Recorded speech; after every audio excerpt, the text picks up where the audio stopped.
And tried the second half match, Aaron's minutes for Jimmy Butler's. I'm feeling that was our best matchup for him. But I felt that you mentioned Reggie, he had the big 7 points in a row, big three. I thought Christian, his game, Peyton, Justin, they didn't make shots early on, but the effort was there all night long. And to start the road trip off, not only with the win, but holding them to 88 points.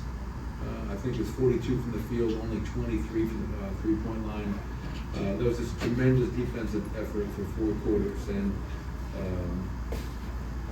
good way to start a very important road trip for us. We've talked about how sort of the finishing numbers have gone down for Reggie a little bit throughout the season. You can see how happy everyone was for him after that stretch going into the timeout. What does it kind of mean for him to have a stretch like that, to see everyone kind of be firing him like that? Well, yeah, we're a family, and a lot of people say that, but I think our group is really connected. And we don't just play with each other. I think we care for each other. And that may sound corny in pro sports, but I think the best teams, the closest teams, really do have a brotherhood. And I think everybody knows that Reggie's been struggling to make shots, never for a lack of effort. The guy's in the gym all the time. And the funny thing is, I had Jamal Murray and Contavious Caldwell both at the scorer's table during that stretch. And this speaks a lot about our group. Both those guys said to me, Coach, let Reggie ride, let CB ride. This group is playing well. And part of our culture, because we do have a culture in Denver as well, part of our culture is being selfless, getting over yourself. And I think that that's another example of how our team is always getting over the individual, thinking about the collective. And really happy for Reggie Jackson. It hasn't been an easy stretch for him, but he showed out in the fourth quarter of a really important game for us. You know how tough it is to play Miami with the way they collapse on Nikola. How valuable are these kind of games against those kind of teams? Because it shows you can play any way you want. Yeah, if you want to be a champion, and for us, if you want to be a team that can repeat as champions, you have to be able to win on the road and win different types of games, to your point, Vic. And some nights it's going to be a rat race, it's going to be up and down, and other nights it's going to be a dogfight in the half court, possession by possession. And it seems like every time we play against Miami, I think we beat them in game 1, 103 to 97, and tonight is 100 to 88. So, Bam Adebayo is a hell of a defender. They do a really good job of limiting Nicola's looks. But other guys, Michael Porter gets 25, Aaron 16, Jamal 14, and the bench comes up big, especially late in the game. So that's what you need. If teams are going to sell out and take Nikola away, somebody else has to step up and help carry the load. And we have plenty of examples of that this evening. Michael, let me ask you this in terms of someone maybe stepping up, when someone has to step up. When you have Murray, Jokic, but you have players to complement them many games, many nights.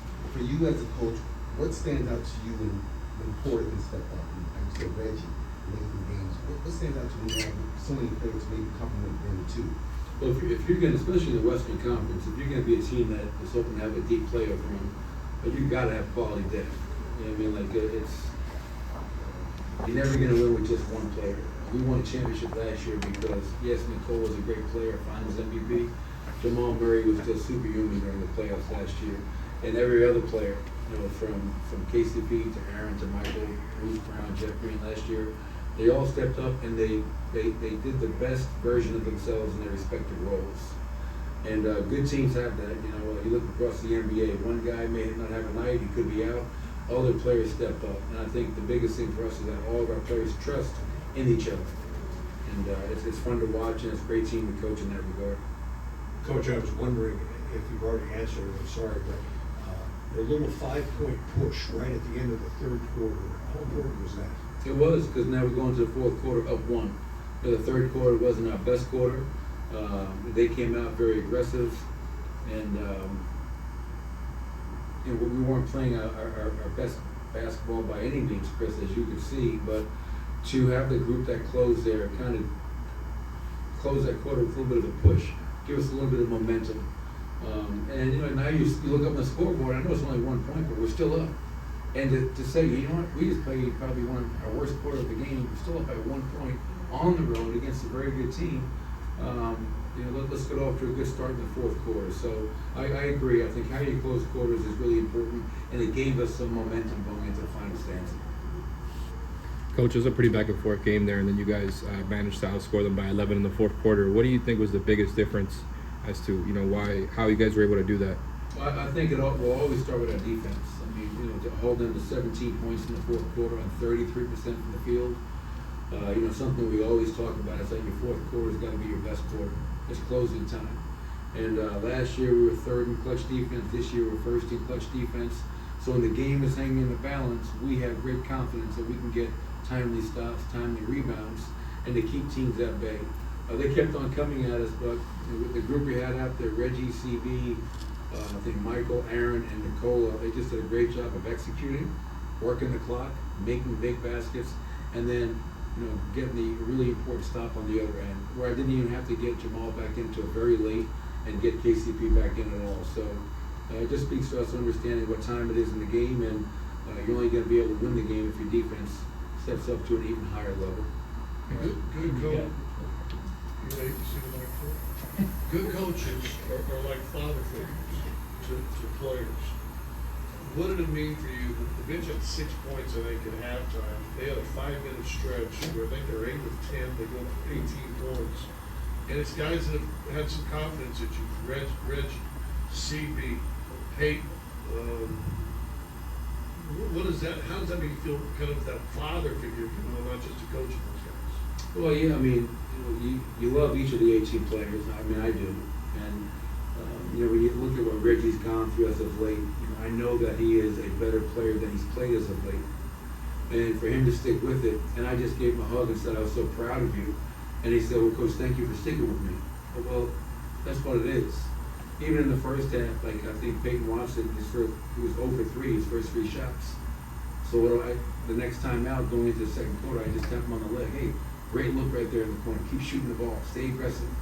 I want guys. My father taught me a long time ago, one of the greatest lessons for me that he ever gave was the greatest gift I can give any of my players is confidence. So if they go 0 for 3, they look over and I'm like, make a shot, come on. That's not going to help them. But if I encourage them and stay with them and they know it's genuine, then they have a chance to go out there and play to the best of their ability. So,